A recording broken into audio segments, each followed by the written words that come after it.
If you're a maintenance supervisor at a manufacturing facility and your machinery isn't working right, Grainger knows you need to understand what's wrong as soon as possible. So when a conveyor motor falters, Grainger offers diagnostic tools like calibration kits and multimeters to help you identify and fix the problem. With Grainger, you can be confident you have everything you need to keep your facility running smoothly. Call 1-800-GRAINGER, click Grainger.com, or just stop by. Grainger, for the ones who get it done. If you've been thinking about getting serious with your money, like actually serious, now's the time. The Motley Fool is offering new members 50% off their iconic stock recommendation service, Stock Advisor. This is the same service that's crushed the market with recommendations that have returned 1,057% since inception, compared to the S&P 500's 180% over that same period. This isn't guesswork. The Motley Fool has a track record of finding companies before they become household names. So if you want to invest smarter and you like saving money while doing it, go to Fool.com/listen to claim your 50% off discount off a 1-year term of Stock Advisor. Again, that's Fool.com/listen. Returns of 1,057% are from the Motley Fool's product Stock Advisor and measured against S&P 500 returns of 180% as of July 10th, 2025. Past performance is not an indicator of future results. All investing involves a risk of loss. Individual investment results may vary.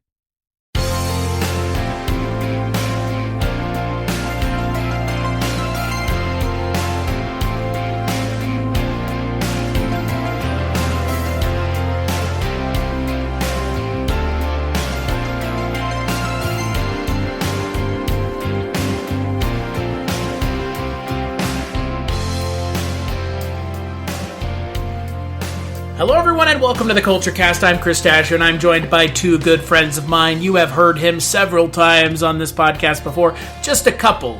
One might even say he's a regular around here. My good friend, the host of the Projection Booth podcast, Mr. Mike White. Thanks for having me, Chris. Kuch Kuch Hota Hai. Yeah. And my other good friend, I will be appearing on his podcast, Wake Up Heavy, very soon. Oh, are you up for that? I am. I'm up for it. I'm down for it. On all fours even. Mark made me read like a 800-page book to be on his podcast once. You talking about his podcast or yours? His. It was crazy. Wow. Yeah. Yeah, Mark Begley. Hi, sexy. Get the fuck out. Oh, wow. Wasn't expecting that. You gotta watch the movie to figure out the context of that, though. So there's no way it could be taken out of context without watching the movie. On this episode, we are going to be talking about the final film of Indian Cinema Month. We are returning to the land of rom-coms with a look at another film featuring Shah, Rukh and Kajol. This one's not called DDLJ, it's called Kuch Kuch Hota Hai, which means something happens.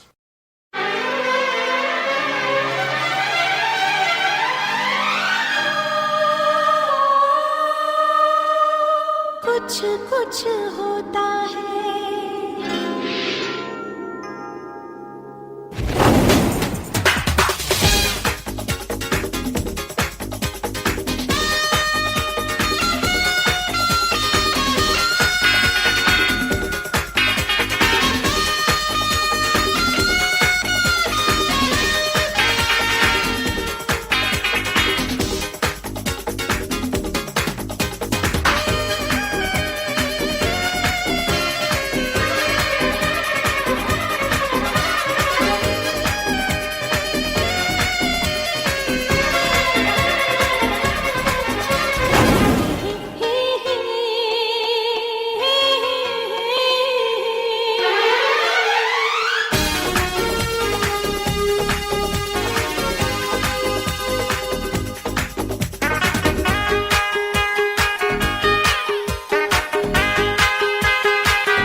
कुछ कुछ होता है राहुल तुम नहीं समझोगे कुछ कुछ होता है अंजलि तुम नहीं समझोगे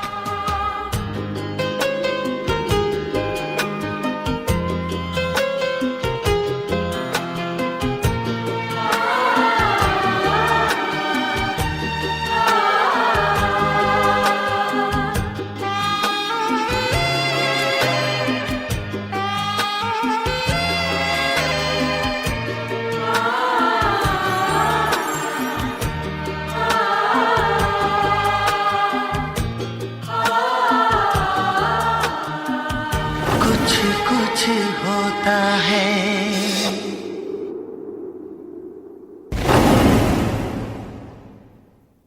And it's true, something happens. A lot of... Nearly every day. Yes, literally all the time.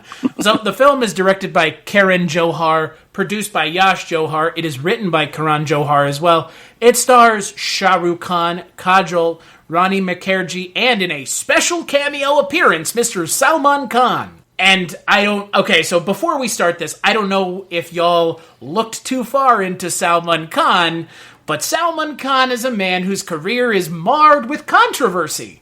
Namely, in the early 2000s, he ran 5 people over while he was drunk and killed one of them. Oops. Real Eric Red, huh?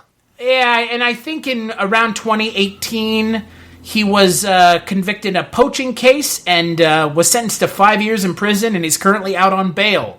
Wow. Oops. Yeah, so unfortunately, my friend Neil, who was on the podcast last time, him and I talked about Salman Khan and kind of his extracurricular activities outside of his acting. So we'll be focusing a little less on Salman Khan because, again, he seems to not be the best person, and there are more than enough things to talk about without really delving too much into his personal life. We will talk about him, though. But the film does center around Shah Rukh Khan, Kajol, and Rani Mukerji as 3 friends embroiled in a love triangle, told in reverse. Or is it in reverse? Maybe not, maybe so. Because this movie is nearly 4 hours long, will be in reverse in the future, back and forth.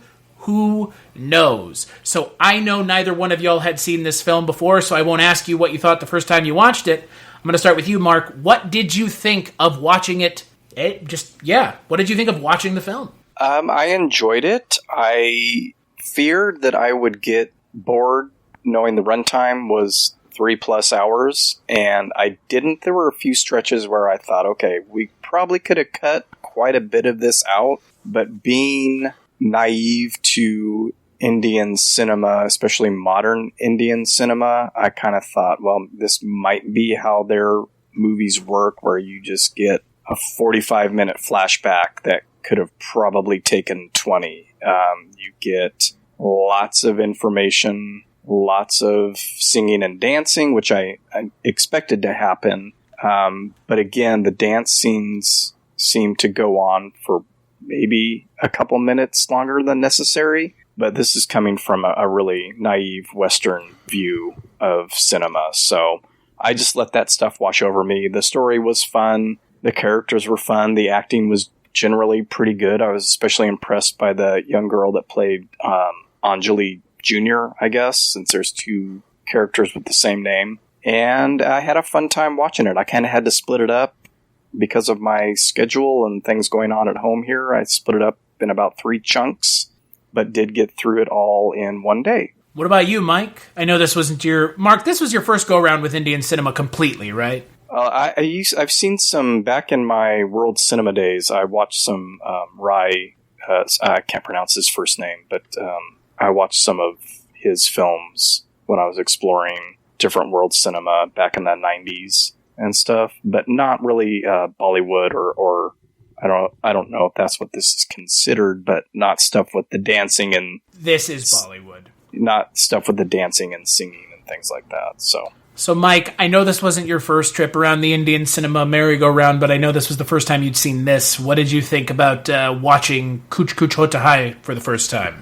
I really enjoyed it. I had a great time with this. I did find it very amusing, that flashback that felt like it was an hour, maybe more. It just felt like it kept going on for a long, long time. I was like, okay, yeah, we're really doing this because, I mean, it's crucial to the story. I found it very interesting that they would start to tell it in one place and then go back into that long flashback. And I mean, we've seen these kind of love triangle type things before. I haven't seen it necessarily. Bugs crashing your pack's party? Whether they've got paws or sneakers, your pack deserves a home that's protected from pests. That's where Wondersight comes in. Plant-powered protection made with steam-distilled natural essential oils that actually work. It kills and repels fleas, ticks, mosquitoes, and ants without questionable ingredients or overpowering smells. Safe to use around kids and pets when used as directed. Lab-proven to work fast. And proudly made in the USA. We offer sprays for pets, people, homes, and yards. Plus, spot-on treatments, collars, and even shampoos. Whatever your pack needs, we've got it covered. Founded by a pet parent looking for a better way to protect her dog Luna, Wonderside's now protected over 21 million lives and counting. You might have even seen us on Shark Tank.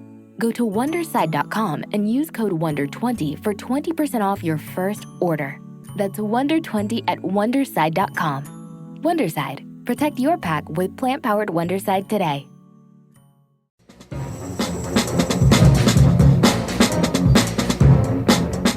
Hello, this is Aaron West. I am the author of the A24 New Wave. In this book, I look at A24's output and I make the argument that we are in a new wave movement right now. A24 plays a major role. This book has a supplemental podcast where each episode is a brief conversation about an A24 related topic, whether an actor, director, or even a genre. As I continue research for the book and conduct interviews, I expect to record podcast episodes with people involved with the company. You can find the podcast at cinejourneys.com or wherever you find podcasts, and we are proud to be members of the Someone's Favorite Productions podcast network. Play out in this particular way, and this might be my first, what's the main gentleman's name? Shah Rukh Khan. Shah Rukh Khan. SRK. This might be my first time seeing him and stuff, and I really liked him, and I thought that the two main female leads were fantastic, and I agree that Anjali Jr. is really cute, and just she could have been a precocious brat, but I'm so glad that she wasn't. I was very happy with everybody in this, and I was actually kind of happy with the way that things play out at the end with the Salman Khan character, because I was like, okay, that could have been really bad, but it didn't go there. So it's because it wasn't an American film that the character wasn't written that way. It's very strange. The character of Salman Khan is written very atypical. Yeah, I dug it. I had a good time, and I also watched this in chunks, but I was mostly like 3 hours, and then, hey, let's go get some ice cream, and then come back for the last half hour, and it kind of breezed by for me. Did your wife watch it with you? And if she did she enjoy it? She watched it with me. She didn't say anything negative. She didn't really say anything positive either, but, you know, that it's a good thing when she's not like, why the hell are you watching this? What about you, Mark? Did anyone join you, or was this solo man? This was solo. I had to start kind of early in the morning. My daughter was in class and my wife was at work. But, you know, it's interesting. I was trying to think that ending, and up until the very last couple of seconds, I thought this could go either way. And I was almost expecting them to go the unexpected way and not have it be a happy ending without being too spoilery. I don't know how spoiler we're going to. We're going to spoil. We're going to spoil the movie. I didn't think that Aman would hand off Anjali to Rahul. And then it made me think, oh, this is kind of like Bill Pullman in When Harry Met Sally. Like, oh, okay, you know, I can tell you're not really in love with me, and I want you to be happy. And it's like, most guys are not going to react that way. So it sort of had a... I don't think that was When Harry Met Sally. Oh, is that the other one?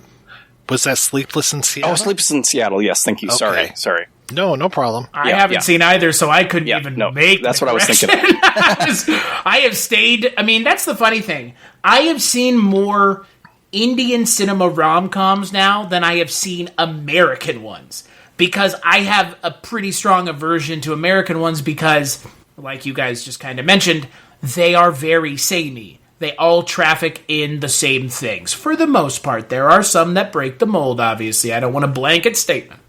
But most of them, especially the poorly written ones, especially the ones that are made quickly with, you know, Gerard Butler, or Katherine Heigl, maybe. But, you know, I've seen several Indian cinema rom-coms now. This one is fun. I think this one has some pacing problems, namely in the back hour and a half. There are some spots where it's like they introduced the characters into a scenario way too early. And we're like, whoa, what can we do now? And we'll get to that when we get to it. But to both of your points, it is a lot of fun. It has some good music. I don't think the music is entirely as memorable as I was hoping it would be, given, again, I'm coming at this from a different direction, and I'm glad neither one of you watched DDLJ, because I think if you had watched DDLJ, you probably would have liked it more than this, because I think it's a better film overall, and I don't want to harp on this too much because they are two different films, but at the same time, they have the two same leads, and they actually have a lot of actors in both films. The woman who plays SRK's mother in this film plays Kajol's mother in the other film, and the guy who plays SRK's wife, who passes away, her father, plays his father in DDLJ. So there's ostensibly four actors in these films that are in both movies, playing similar roles. That notwithstanding, like I said, don't want to harp about DDLJ too much. DDLJ is a damn near perfect film. It is a fantastic movie. Y'all should both watch it if you enjoyed this. DDLJ, I think, is a better film, but that out of the way, the things I like about this movie are that it has quiet moments that DDLJ doesn't have, and it deals with some themes that DDLJ doesn't. DDLJ is a love story about SRK and Kajol being star-crossed lovers from different sides of the track. He's kind of a progressive Indian. She comes from a conservative family. You can kind of see where that story will take you. This story is very different. Like you mentioned, Mike, it's told in flashback, but not really, but it is, but it isn't. It tells a flashback, but then it gets right back to the main story, I think, is kind of the more important part of this movie. But like you said, they have to tell this hour-long flashback to set up the movie, ostensibly. It's very strange. The movie doesn't start for like an hour.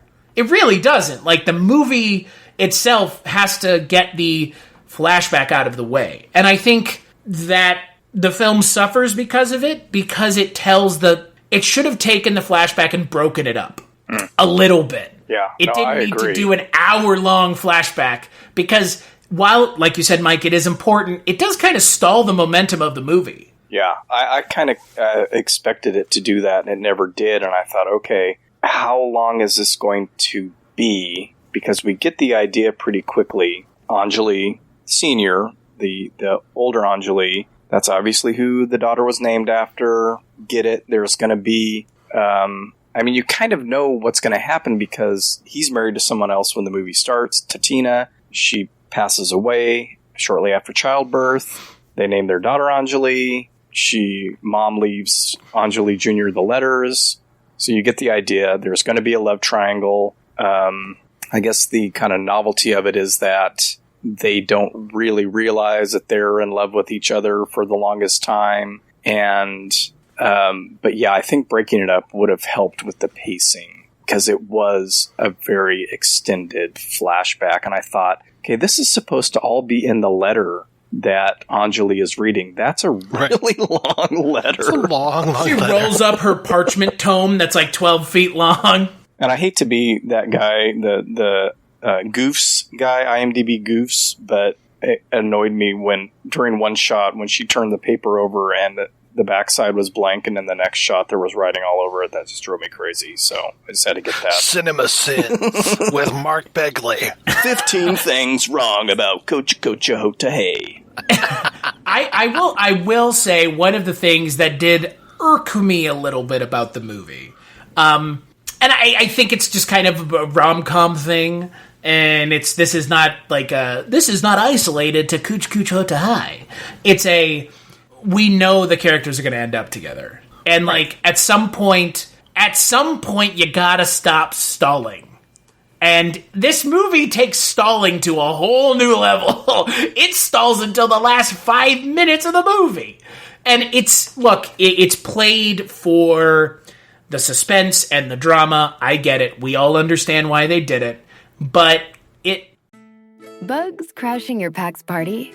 Whether they've got paws or sneakers, your pack deserves a home that's protected from pests. That's where Wondersight comes in. Plant-powered protection made with steam-distilled natural essential oils that actually work. It kills and repels fleas, ticks, mosquitoes, and ants without questionable ingredients or overpowering smells. Safe to use around kids and pets when used as directed. Lab proven to work fast. And proudly made in the USA. We offer sprays for pets, people, homes, and yards.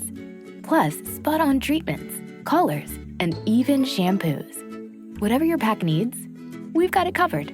Founded by a pet parent looking for a better way to protect her dog Luna, Wonderside's now protected over 21 million lives and counting.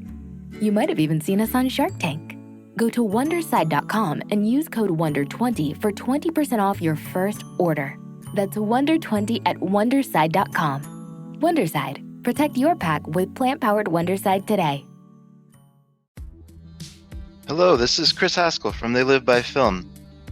For those that don't know us, Adam, Zach, and I, we built a podcast over the last 2 years that's a combination of film discussion from 3 very different perspectives, as well as industry interviews with the leaders in boutique Blu-ray and 4K community. We started with Dev Crocodile, but over time we've been lucky enough to speak with Arrow Video, Severin, Mondo Macabro, Vinegar Syndrome, Radiance, Indicator, most of the OCN partner labels. It's been a blast. You can find us wherever you podcast, and also actually recently as part of Someone's Favorite Production Podcast Network. We hope to see you online. It's a little much because they do it so much. Because you have SRK's character show up at this summer camp like 10 minutes after his daughter is there, and he should not have been there that quickly. He did not, and how do I know this? Because when he is there, it's just music act after music act after music act with no purpose. Right. And it feels very backloaded with music. There's not music for, I mean, there's a couple music tracks, but the early ones are not much of anything to get excited about. I would say the first musical piece in this film that really is exciting is the one that they're playing at the kind of the Peace Festival. Very memorable, very well done set piece. But I think kind of my biggest problem with this movie is that it just stalls too much. It tries to stall out the relationship. It stalls out the relationship between SRK and Kajol too many times. Because at some point she's like, oh, I'm falling in love with him. But then I saw the ring on my finger. It's like, what? You knew you were engaged. How did he not see the ring this whole time? Right. The moment he showed up, I mean, her hand was like right there, right by his face. Yeah. And then I'm like, did I miss something? And then it came up 15, 20 minutes later, or longer than that. But I think you're right, Chris. It's they play their hand too early, and then they got to fill in all this time. And that's frustrating, but also that, and I guess it's just rom-coms in general, that it's kind of a comedy of errors thing, which I just am not a fan of. Like this, it's like one missed opportunity after another. The phone call deal in the hotel where Aman and Rahul get, talk to the others, Anjali. But I like that though. I found that to be cute. That's cute, but it's like, figure it out, guys. I mean, he should know. One of them. I mean, I don't know how common a name Anjali is, but it would kind of give you pause, maybe. And but yeah, that can be really frustrating. That one missed opportunity after another. I was happy when she finally realized, because of the Neelam show when she was watching it, and he was on, but then they pull that whole thing where his back is to the camera, and I'm like, oh my god, please, if he doesn't turn around during this, and she doesn't see it and make the connection, I'm going to absolutely flip out and lose it. But there were moments like that during the movie where it was incredibly frustrating to be just like, okay, figure it out. Both of you figure it out. Right. Yeah. Romantic comedies definitely have those moments, and they can be really frustrating. There's always that moment of, oh no, you saw me speaking to this woman who I really am not interested in, but it looked like we were making out or something. And then hilarity ensues, and then they eventually figure stuff out by the end of the film. It plays along those same kind of tropes. So it's like, all right, but I had such a fun time just during the journey. I will agree with everything that you guys said, especially the whole idea of it being backloaded with songs. But I was like, by that point, I was just like, all right, I'm here for this thing. Let's keep going. But yeah, it isn't the perfect film, but it's enjoyable. Yeah. And frankly, I mean, look, that's kind of all it has to be, because the movie really does live and die by the two leads. I mean, we could say three, but Rani Mukerji's, I mean, she's a movie for 40 minutes, essentially. This is an SRK and Kajol film. They're the main front and center on the poster. She's kind of off to the side. I will say that her post-birth death was a little drawn out. Is a little strange, because the way that scene plays out 9 times out of 10 is not she's given 25 minutes to lay out the rest of the plan to the main character. Normally it's like, well, your wife passed away in childbirth. So it felt like, again, a little bit of like trying to have it both ways. We want to have it impactful that his wife passes away, but at the same time, she needs to set the balls in motion for what comes 8 years later. And I was sitting, my wife and I were watching, and she was like, she's still alive? I thought she was supposed to be dead. And I was like, well, it's a plot convenience thing. Look, and I don't, like Mark already said, and like Mike gave him a hard time about it, cinema sins. You don't die that fast. But like, it's a minor quibble with this movie. But I think for me, the issue really does stem from the pacing. Because I think when you have those 8 letters, sure, 0 through 8 or 0 through 4, she may not be able to read, but 5, 6, 7, she's clearly able to read these letters. You could have parsed it out over 3 letters, and I think it would have been a more evenly paced film. Because it's like, let me tell you a story 1 hour later, and it's like you go to a different movie and come back. Right. Yeah, it would have been interesting. I'm sorry. No, feel free. I was going to say, it would be interesting to go from year to year and get the first third of the story at 5, and then at 6 and 7, or first fourth of the story, and then come back. That would require, though, having multiple actresses, at least for, maybe 4 and 5 and 6 and 7. And although they didn't do that with the other characters. They kind of pulled a Five Bloods thing and had Raul and Anjali just play themselves in college, I say with air quotes. Well, Kajol has that wig on. Yeah, she has a wig on, but I liked it when he was just him in college, I don't know, 10, however many years prior. And I thought, I love it when they do that, when movies do that. It's like, let's, no makeup. We're not going to make him look younger. It's just the same guy, don't worry about it. But the whole, and I said college with air quotes because it seemed more like high school to me. I don't know how their education system works over there. They kept talking about Oxford University in regards to Tina and her coming home. But the school itself, the way the kids dressed, you don't usually have principals at college. It looked like 90210 to me.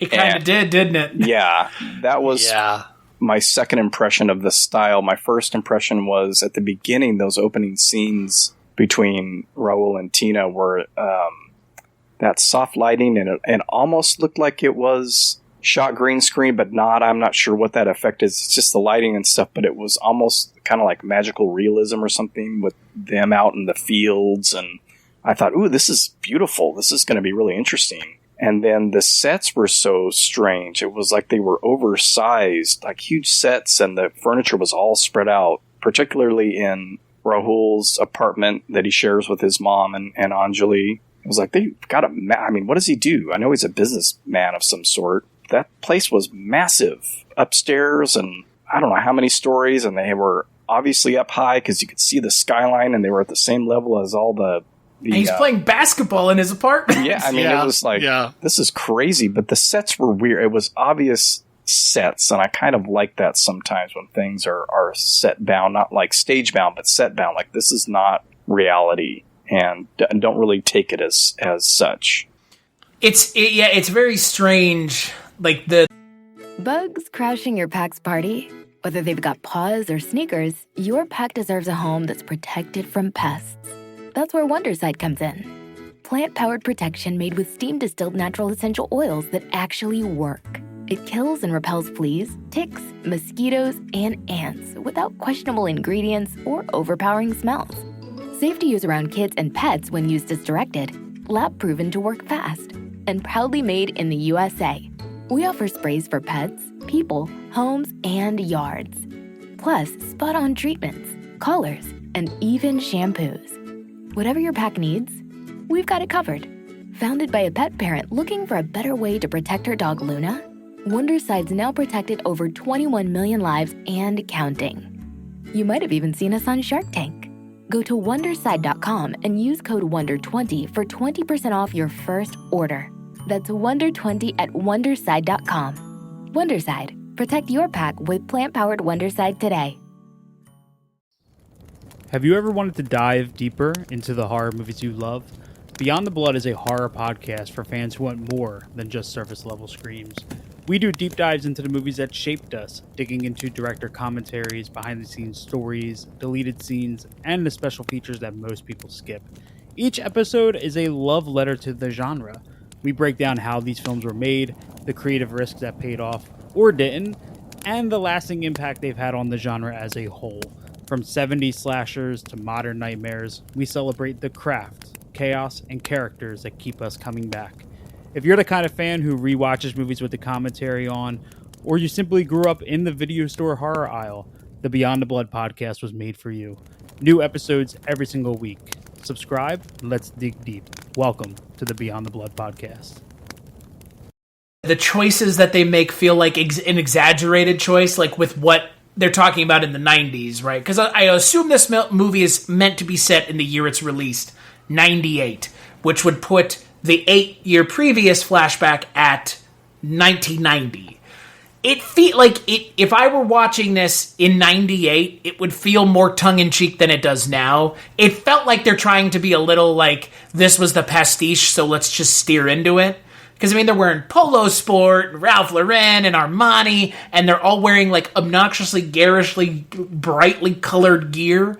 And half the time, when I looked at the poster, I thought this was going to be a breakdancing movie. That's what it looks like they're wearing, because he's, SRK has like a backwards hat on, and she has like a headband on, and they look like they're about to go take the stage to show off their cool dance moves. But that's this weird. There is this weird disconnect in this movie with the flashback, because the flashback doesn't feel like it takes place in the grounded reality of the rest of the movie.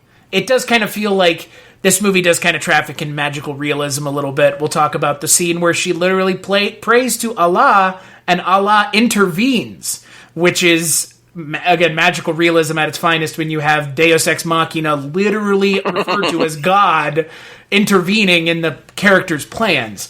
But I will tell you, as someone who has been watching a fair amount of Indian cinema in the last year, the WWE and Indian cinema have one thing in common. Don't try to have a wedding, because it's undoubtedly going to get interrupted. Often by the person who's meant to marry one of the people in the wedding. Yeah, when she pulled out that folding chair, I was just kind of shocked. By God, what's Kajol doing in the WWE ring? She's coming down to the ring with that chair. Yeah, no, it's funny because in Three Idiots, there was a wedding that got interrupted. In DDLJ, there's a wedding that gets interrupted. In this film, there's a wedding that gets interrupted. It is a trope that keeps showing up. And my question is, do people in India actually get married, or is it someone interrupting someone all the time? I mean, it's a trope in these movies that they really lean on. I mean, they're leaning on it very heavily in this film. Because, again, the whole back half of this movie is Salman Khan and Kajol together, but not together, because she never loves him. She never loved him. What I didn't understand is, how did she not realize she loved SRK? She knew she loved him the whole time. That was the crux of the entire film. Yeah. Is that she loves him so much, she couldn't love anyone else. And when he shows up at the camp, she's not just like, yeah, correct, I am in love with you. I thought this was cut and... that's kind of the issue I have with this movie, is it doesn't know what it wants to do with the plot that it's set up. Yeah. Yeah, I agree. I mean, it's clunky. It's definitely clunky. Yeah. Well, that was the strange thing when, at the camp, first of all, when Anjali shows up, I don't know why she didn't just lay out the plan. She meets Anjali Sr., they realize they have the same name. And then she's like, yeah, my parents loved you or something like that. Bye. Instead of going, yeah, my dad is Rahul. You used to know him in college. I'm his daughter. I was named after you. Hi, come marry my dad. You know, it was like evasive. She was being evasive and cute and trying to set it up instead of just saying, hey, I was named after you. I know who you are. Tina died. My mom died. Blah, blah, blah. Get it over with. Mm-hmm. But then I guess you don't have the opportunity to have all the dancing and singing. I don't know. Well, you don't have the opportunity to get the last hour and 40 minutes of dancing and singing. Then I'm walking out of the theater after 2.5 hours going, what the hell? That movie was so short. I mean, that might be the expectation. I'm not really sure. I know. Yeah, I know that they're long movies, and I know that they're singing and dancing, and that's usually why they're really long. And so you take an hour and a half movie and you tack on an hour and a half of singing and dancing. That's 3 hours. Boom, there you go. There's our cinema. And that's fine. It's just plot-wise and structure-wise, it's a little, stop and start. Yeah. I mean, I don't even think it necessarily had to have been stretched out. Like the flashback didn't necessarily have to be like the girl at 6, 7, 8, 9, those kind of things. I think even if it was just like her, like beginning of the school year, her at the end of the school year, her going to summer camp or something like that, where she's finding out these things and then seeing the relationship of her dad and the two women. I agree. I think that it should have been chunked up and told, as smaller bites than an hour, and especially because that flashback is so long, we get to see so much of the movement during that part. So yeah, I don't know. There were parts where I was just like very confused, because we are talking about how gaudy some of the fashion is and stuff, because it is set in the early 90s. When she showed up with that outfit that was like peach and pink or whatever, and everybody's laughing at her, I'm like, looks okay to me. Isn't that the style? I think it was just because they were used to her as a tomboy, but I think you're right. I'm like, the color combination isn't much worse than anything else anybody is wearing. So I mean, and she is so gorgeous that it's like, it's one of those, I'm trying to remember. She's all that. Things I hate about. Yeah, thank you. Yeah, it's like, I'm surprised she didn't wear glasses back in the old days, That's what went through my head. I'm like, at first I didn't realize she was even wearing a wig, and I thought, oh yeah, okay, so she's going to have really long hair later on. Got it. Yeah. And then I was like, she's not even uglied up at all. No. I mean, I thought she looked cuter with the short hair with the wig on. And so when she had the longer hair, I was like, okay, yeah, I know that's more traditional, but I really like the short haircut. So to speak to something that we've been talking about, Karan Johar, the director and producer of the film, who had worked on DDLJ before this film, he wanted to try his hand at film, and so he made some choices, because he is a costume designer, about the choices in the film. Namely, they were patterned after Beverly Hills 90210. Oh, funny. The art costumes tilt towards the West, but the soul of the film is Indian. And he told his art director to produce something similar to Riverdale High of Archie Comics.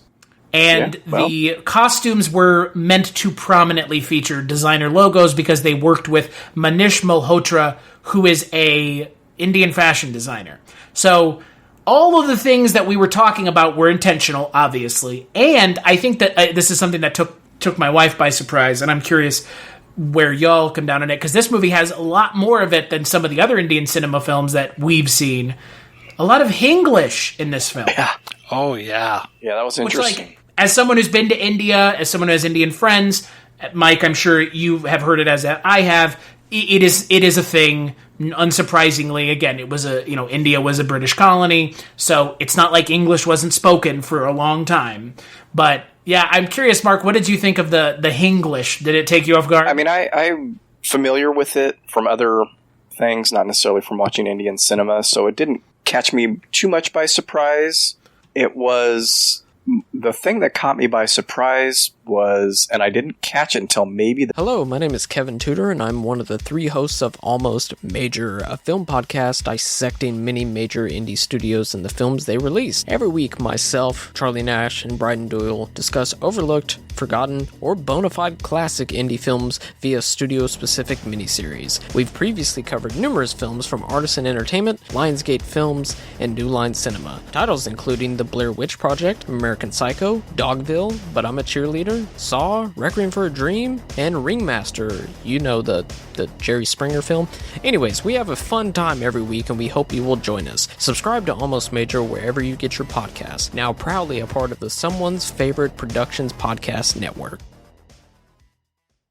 the 5th time for sure that Rahul kept saying, "Oh shit," and I was like, "Oh, they're swearing in this," and that was like the only thing. It was, I don't, and as far as colloquialisms go over there, I don't know if that's a popular thing that they've latched onto, but it was amusing to me because at first I wasn't sure. There was no subtitle for it, but it could have just been like a just a "oh shush" or "oh whatever. And then I think the 3rd or 4th time I was like, "Oh yeah, he's saying oh shit. That's interesting. What's the etymology of that for them?" But the English stuff didn't. I'm trying to think of it. There's a movie. Oh, and I will never think of it because I never think of stuff off the top of my head. It's not English, but Sleepless in Seattle? Yes, where they speak Spanglish. Yeah. I'll never remember. Tom what Hanks it is infamous for that. Oh, don't you mean Otum Shank? Yeah, it didn't throw me off or take me out of the movie or anything. It was like. I will say that the least convincing English speaker is Salman Khan. Hey, man, Michael Jordan, oh, man. Oh, my Lord. That was bad. Dude. Yeah, okay, Salman Khan, just his oscillating in English is very noticeable because he is unconvincing when he speaks English. It's very unconvincing. Well, I'm kind of happy to say that he was my least favorite of the actors, and partly because of that, but also he's not in the film as much. And also you're kind of not rooting for the guy because you want, Rahul and Anjali to get together. But right. Yeah, he was not my favorite, so I'm sort of happy to be vindicated on that. Yeah, Salman Khan is an interesting fellow in this film. Obviously, he's the son of Salim Khan, Javed, and Salim, who wrote Sholay, which we watched last year. So he has a lot of pedigree in the industry. But I couldn't tell if his character was being written like an asshole or if he just has asshole energy about him. Because, again, like we've talked about, the end of the movie subverts the expectation. So I just couldn't tell if the asshole character was that just happens to be the energy and the aura that he brings, or if that was the way the character was meant to be written.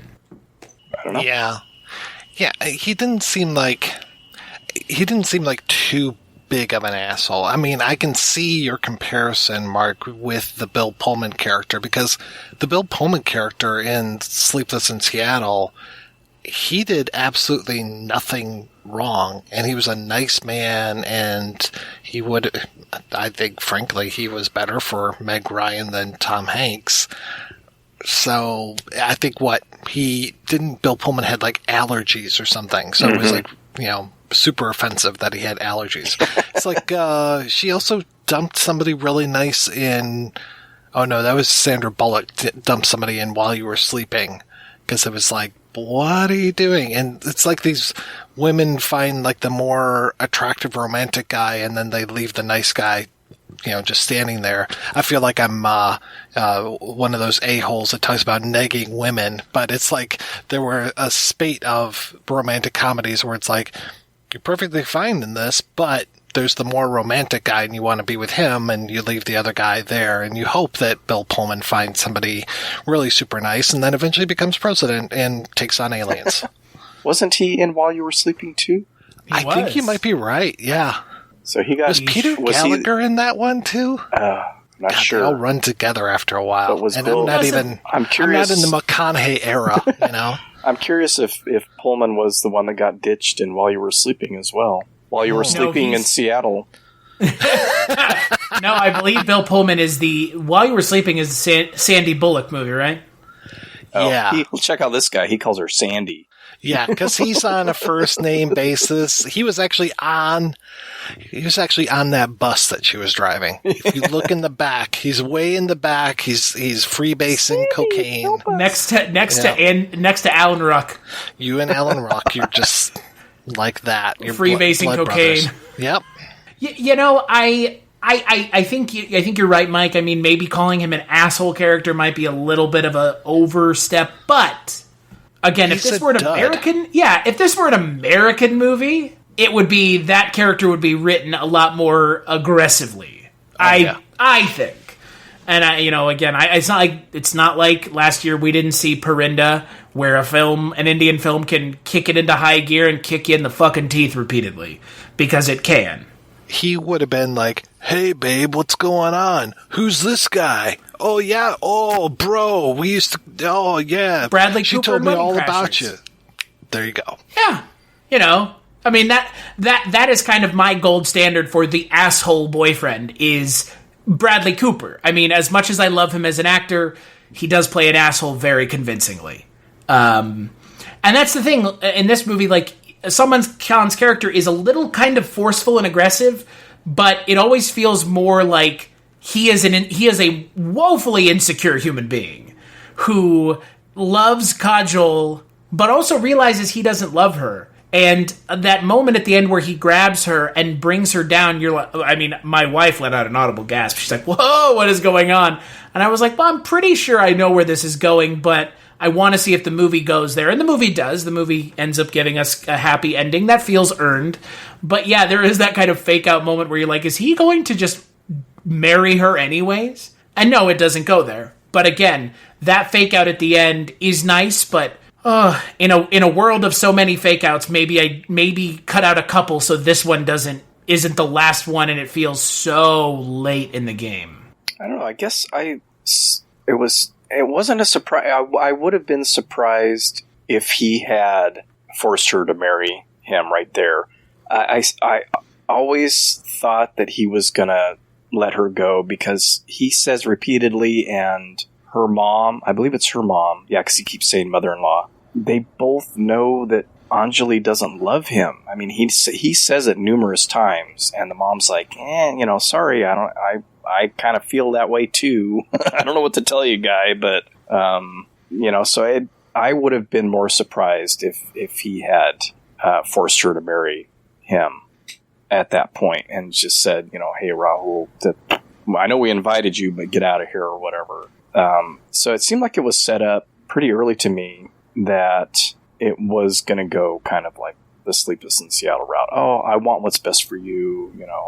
I knew you never loved me, but so I don't know. The real question is, what do we think about the character of the camp director, the Anglophile camp director, who is apparently in love with Britain? Yeah, that was weird. Just a tad. Yeah. He was fun, though. I liked him and the little dude. Was that a little dude? That was my other question. Yeah. Mike White asking the questions no one else will. Yeah, was that a little dude? That's their little, the turban. Right. Yeah. He was a boy. I kept thinking that was a little girl. And then when he was like giving her a kiss at the end, I was just like, what's going on? Okay. He was funny. And then he showed up at the wedding, right? Wasn't he there? Yeah. Too? He was all over the place. Yeah, I don't know why he was like, who the hell is this kid? Well, I'm very curious. We've talked a little bit about Kajol, but what did y'all think of SRK? Given that this is Mark's first SRK film, and Mike, maybe not yours, but could be. He was good for the most part. I got a little tired of him running his hands through his hair, but other than that, I mean, he played the emotional scenes very well. I mean, I texted you yesterday. I was like 5 minutes in, and I'm like, dude, my heart's breaking, and only gotten 5 minutes into this movie. And it was because of that scene, with him and his wife who's on death's bed. And so, yeah, he did fairly well playing the obnoxious college dude who thinks he runs the campus. which is like my least favorite kind of character, but he did a good job with that and played the emotional stuff really well. And I liked how he was presented as a single dad with Anjali. He snapped at her a few times, but he seemed to be really understanding and really taking on that. Obviously he had help from his mom, but that role of both mother and father, and that was convincing to me. And he seemed to really care a lot about her. So I enjoyed him. Yeah, I thought he was very charismatic, and I can definitely see why he's such a huge star. So I was with the guy. He can't play basketball for shit, but other than that, I was like, why did they pick basketball for these two to compete in? Because neither of them can play worth a spit. Yeah, that was pretty bad. I guess it had to be a one-on-one type of game. Probably should have gone with soccer, though, so that's yeah, well, at least it wasn't cricket. Yeah. At least we can understand soccer. Hey, I've seen a cricket movie this month. I would probably understand cricket more now than I did a year ago. So, well, that's good. But to be fair, you can't play cricket with just two people. Right. There's no one-on-one you can try, but match. You will not get very far. That's a sticky wicket. Yeah. You know what? I was talking with one of my friends this afternoon, and I didn't realize this because I haven't gone very far back into his filmography, but Shah Rukh Khan actually got his start playing villains in films. I could see that. I could see it too, because all it takes is a little tweak, right? I mean, like Mark, you said, you see it in this movie a little bit. You see that he can bring that intensity to the scenes, and I would be really curious to see, there's a couple movies that he's known for, Bazigar, Dar, and Anjam. He made them in 93, 93, and 94. And those were kind of the movies that put him on the map. And then DDLJ, and then Dil Tu Pagal Hai, and Kuch Kuch Hota Hai continued to push him into superstardom. I mean, the guy's worth $600 million. Holy shit. Yeah, I mean, we talked about this on the last episode, and I would bring it up now. We were talking about why Bollywood stars don't come to the States. And I don't think it's for a lack of wanting to. I don't think that they have to. No. Clearly, they don't. No. I mean, it's a gigantic industry, so why would you? Yeah. I mean, if you want to do some stunt casting, okay, great. But I mean, I think there was one guy who showed up in one of the Mission Impossible movies and was just like, oh, okay, I see what you're doing, Tom Cruise, and that was get more Indian people to watch Mission Impossible rather than, like, oh, hey, I'm going to get more Americans to watch this Indian guy. No. I forget which Mission Impossible is that. Is that Rogue Nation? 4 or 5. I lose track these days, and I hate that they have subtitles. I really believe in the SADAC amendment, where you should just put fucking numbers after them. I thought you were going to say, I believe in America.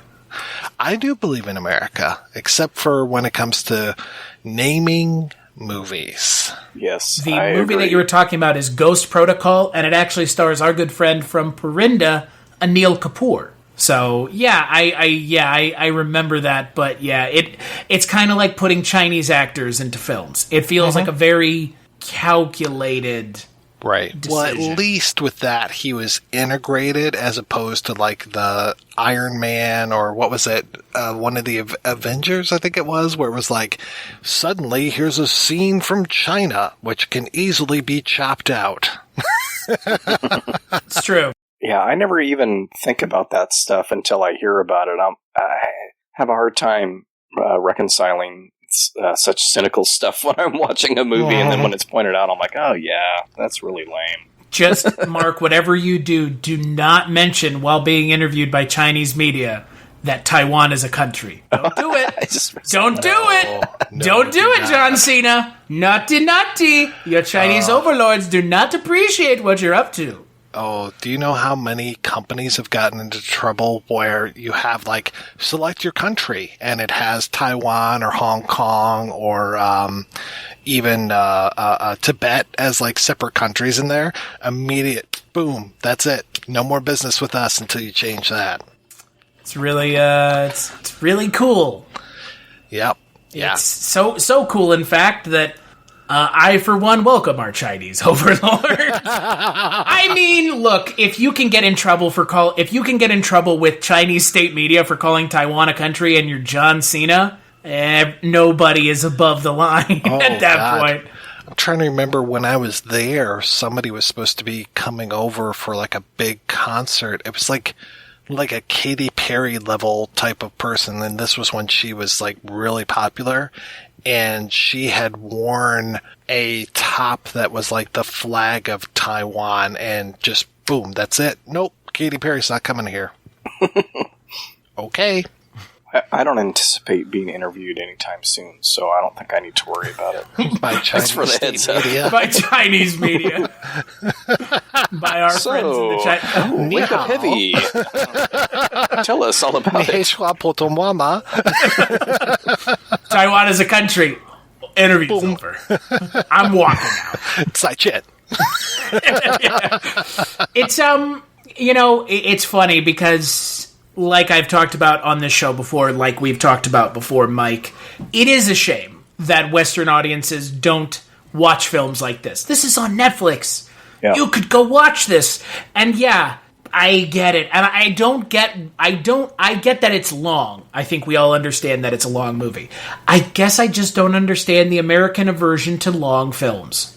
Yeah, I don't have an aversion to long films, and there's so many Indian movies on Netflix. I see it when I follow my Just Watch app and look at the new. I mean, it's not just Netflix either.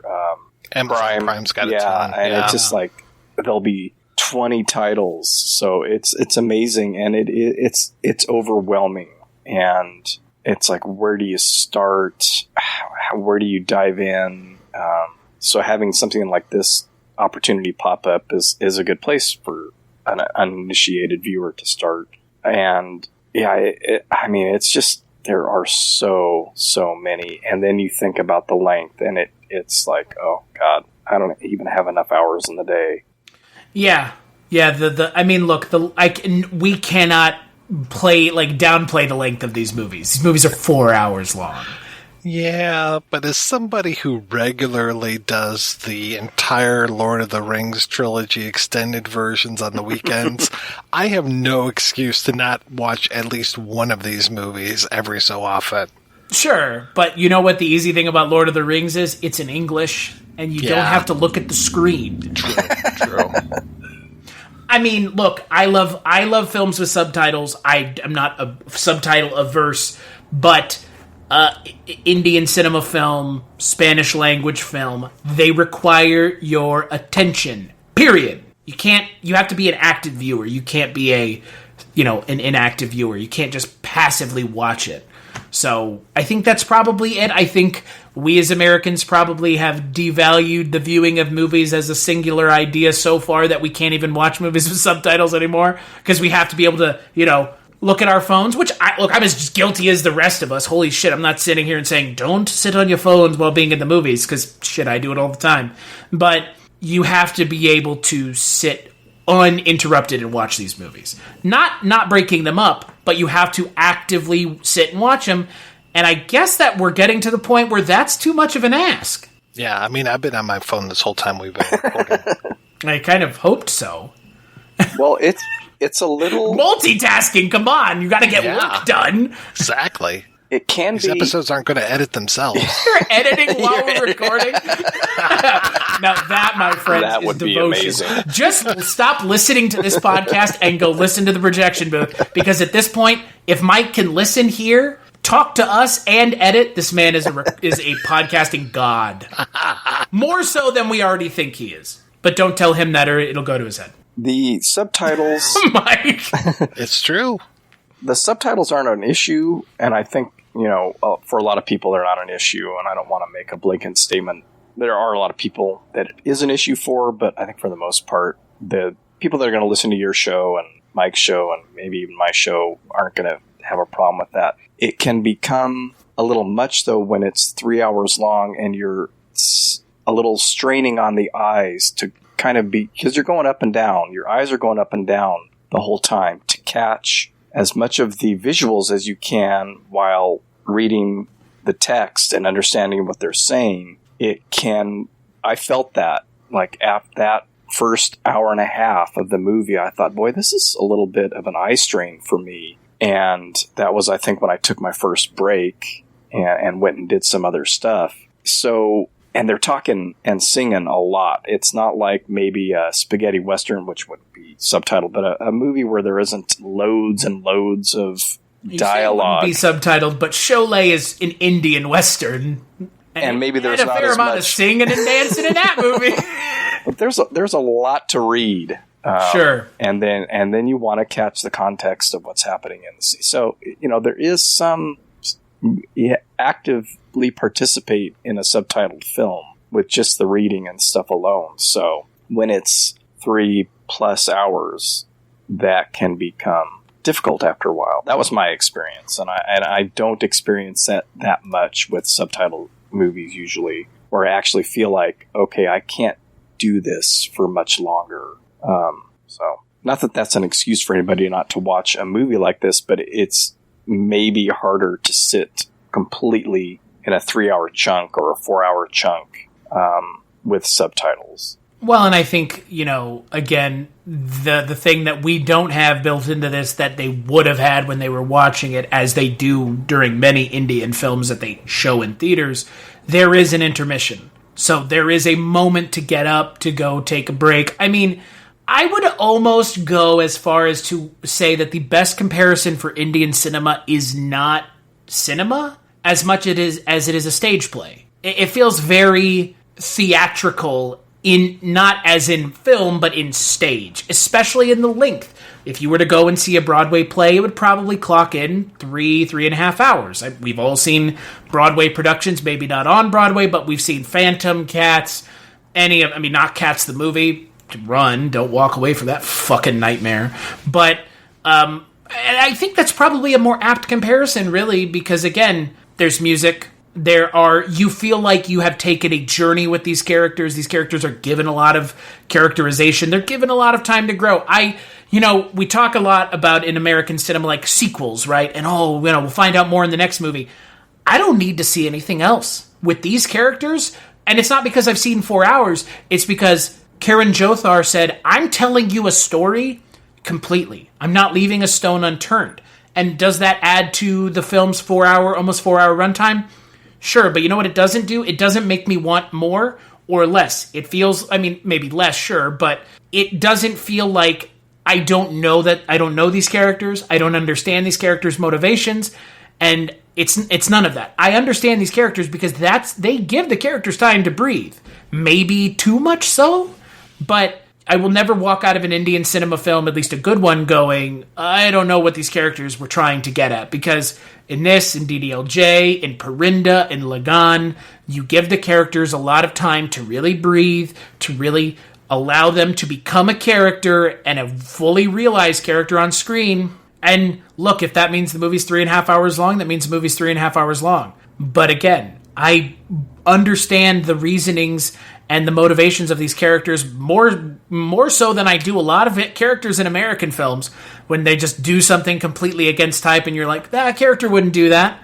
It's like, that's just lazy writing. Sure, I'm sure there's tons of lazy writing in Indian cinema. This is not one of those films, though, at all. I got confused at the beginning on the timeline, and I had to remind myself of when the movie was made, because I thought that when they first introduced Anjali Jr., that she was a little YouTuber. I'm like, what's this all about? She's talking into the camera, come to my channel. And I was like, wait, what? When was this? 1998. Okay, this isn't a YouTube thing.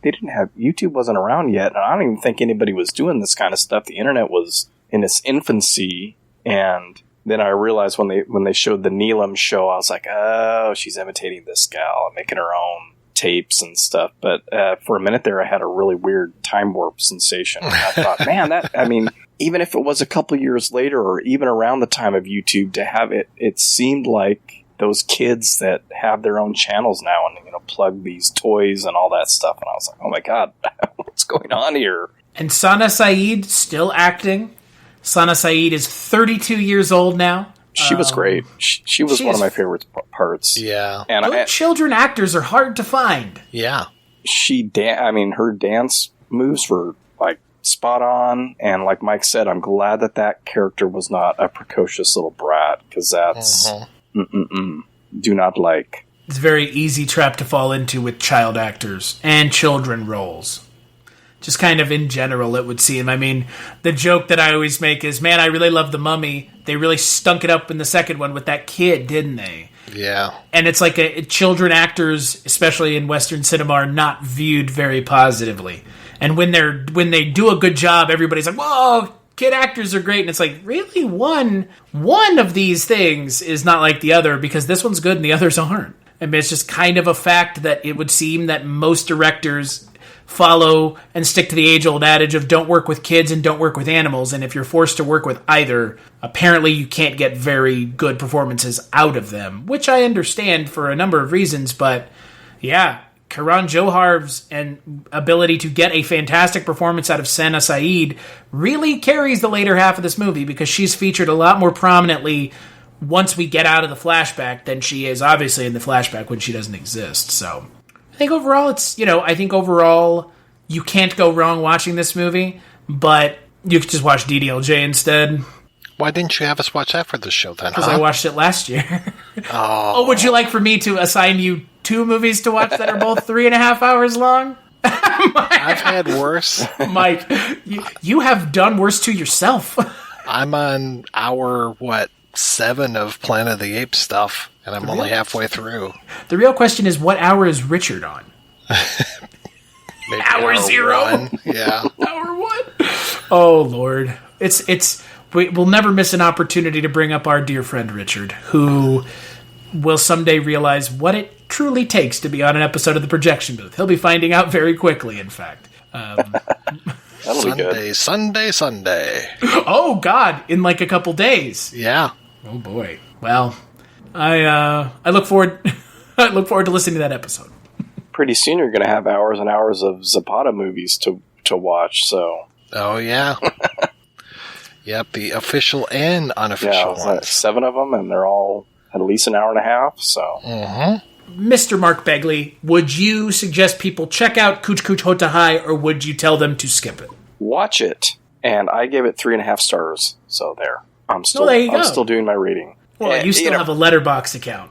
It, could have been trimmed in spots. And I think just, in general, just the songs don't need to be as long. And again, this is speaking just from my narrow viewpoint, and people can boo and hiss if they want to, but I don't think all of the songs needed to be 5 or 10 minutes long. So that's where I lost half a star. And I think you would probably be, no pun intended, singing a different tune if I didn't find the songs memorable. There was a couple of catchy things I was humming all day yesterday.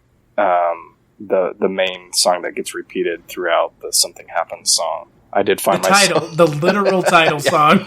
I kept humming it. My daughter was like, "What are you doing?" It was funny.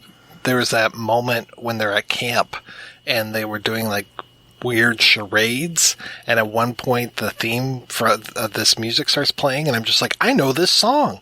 What the hell's going on here? Like all of a sudden, the floodgates open, and I was like, oh, this is from Rangeela. And then luckily they're like, this is Rangeela. And I'm like, I don't know what they're necessarily doing here, because it seems, like I said, it should be charades, but then music starts playing. So I'm like, all right. Yeah, I guess that's a little bit of that magical realism kind of. Yeah. Very, just in little spots, because I was confused by that. I'm like, there's music. Who all's hearing the music? Right. Apparently everyone.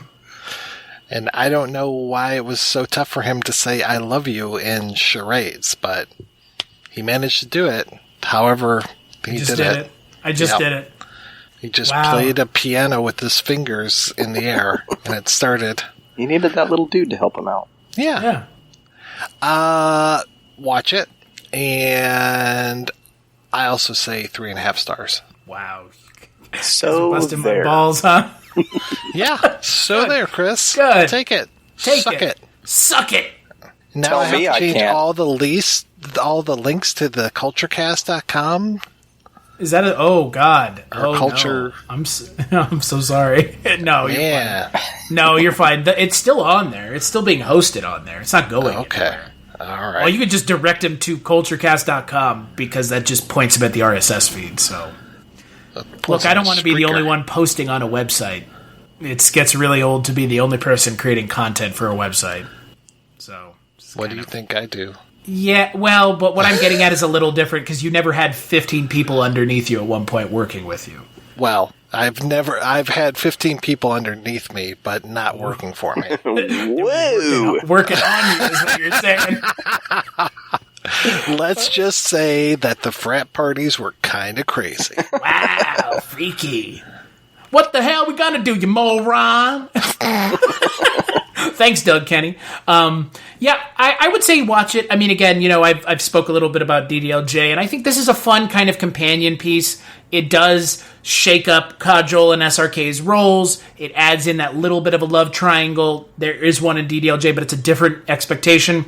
This is kind of a little bit more of a quiet piece in some ways, and it talks about grief and loss. It doesn't really touch on them as much as maybe it could have or maybe it should have. But it's a fun movie, and yeah, look, SRK and Kajol are always great together. There's a reason they've been in so many movies together.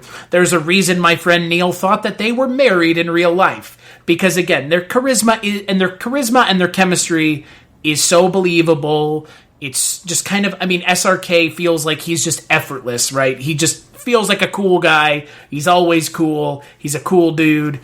And she seems cool. Kajol seems cool as well. So you want to take this journey with their characters, and you want to see them end up happy at the end. And of course, they will, because this is not Parinda, and they don't get murdered in their beds.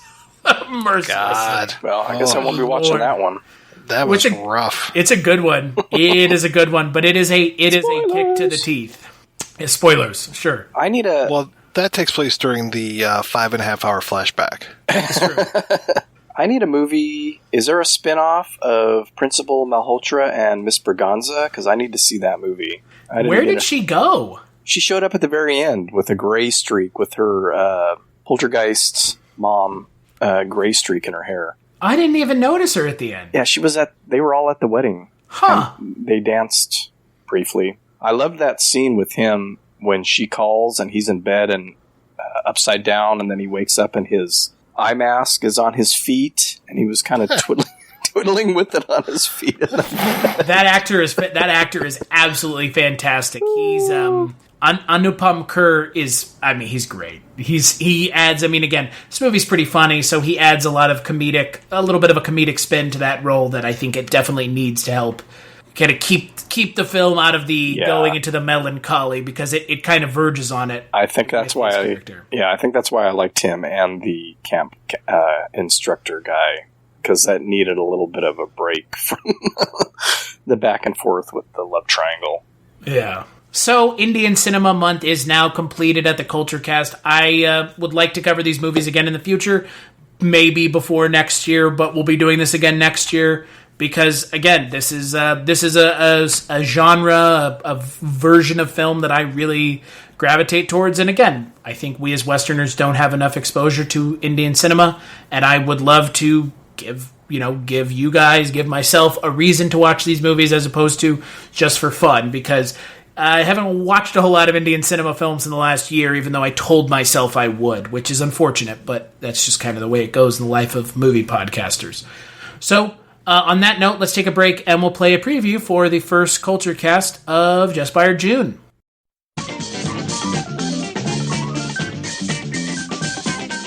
Gee, what a mob in the park today.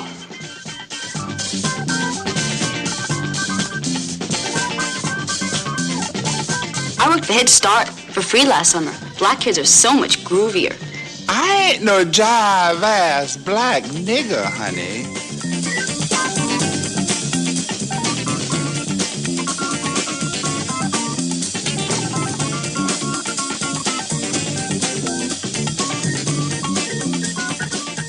Lovely set of eyes there. Four in bed. That's a kick I haven't tried yet.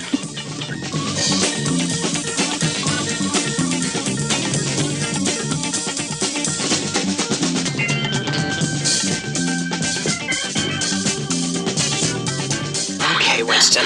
Here come the truth.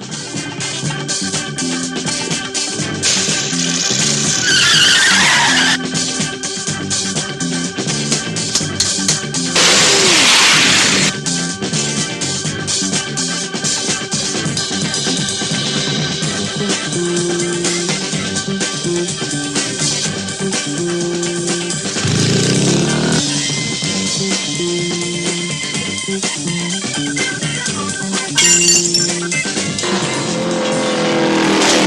the one who keeps the bosses in power.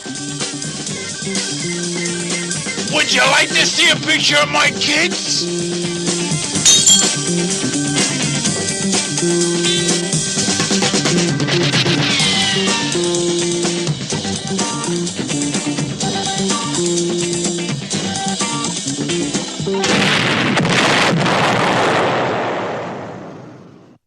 Fritz the Cat. He's coming your way at this cinema. That's right, on the first Kulturecast of Just by June, we're going to be talking about Fritz the Cat. Hey, I'm on that episode. Hey, I've never seen it. Hey, I was not allowed to see that movie when my parents took me to see it at the drive-in. I was less than 2 years old. I think I saw it. I think I saw it for the first time last year. How do you remember not being able to see it at less than 2 years old? My mom told me about it. Oh, gotcha. Yeah. She said, yeah, they turned us away. You were asleep in the back seat. What? You were a baby. And they wouldn't let us in because there was a minor in the car. Who has no comprehension of what's going on. Whatever. Exactly. I think I saw it finally when I was in college. Though I do remember at one point in high school, one of my teachers was asking if you could be a cartoon character, who would you be? And I said, Fritz the Cat. And he proceeded to hit me with a book, but in a loving way. But because he was the only person who knew who Fritz the Cat was, aside from myself. You should have said Heathcliff. No. Who doesn't love Heathcliff, right? Rip off Garfield. Oh, boy. Well, hey, Fritz the Cat's getting a re-release this summer, courtesy of Scorpion Releasing, so that's fun. So we'll be covering that. We'll be joined by Mike and Jess and someone who has never been on the podcast before, but him and I were on the projection booth talking about Bill and Ted's Excellent Adventure, Josh Stewart. So I'm excited that he's going to join us to talk about a film about a cat that's rated X, I guess. You going to talk about the sequel, too? Just the one, but I guess we could talk about the sequel. Is it worth talking about? I'm going to watch the sequel. I've never seen it, so it'll be new ground for me. Is there cat penis in this movie? I don't remember.